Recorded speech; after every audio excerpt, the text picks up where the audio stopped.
করি উনি যদি ক্ষমতায় আসেন তাহলে এই দেশের নারীরা জীবন ও শান্তিতে বাস করতে পারবে না। স্বৈরাচার যাওয়ার পরে আমরা দুটি দলকে দেখতেছি যে দুইটি দল আমাদের দেশের মধ্যে বৃহৎ, তাদের মধ্যে একটা হাড্ডাহাড্ডি লড়াই হচ্ছে। এক পক্ষে এক দল হচ্ছে গিয়া নারীদের কর্মসংস্থান উন্নয়ন করার জন্য তারা বিভিন্ন প্রকল্প করছেন, আরেকদিকে আমি দেখতেছি একদল নারীদের কর্মসংস্থান কমিয়ে নিয়ে আসতে।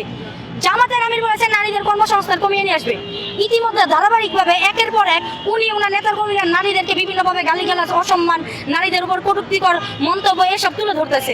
আমি মনে করি উনি যদি ক্ষমতায় আসেন তাহলে এই দেশের নারীরা জীবন ও শান্তিতে বাস করতে পারবে না, নারীরা স্বাধীনভাবে চলতে পারবে না, নারীরা কর্মসংস্থান ঠিকমতো করতে পারবে না, নারীদেরকে তারা দাস বানিয়ে রাখবে, এটা আমি মনে করি।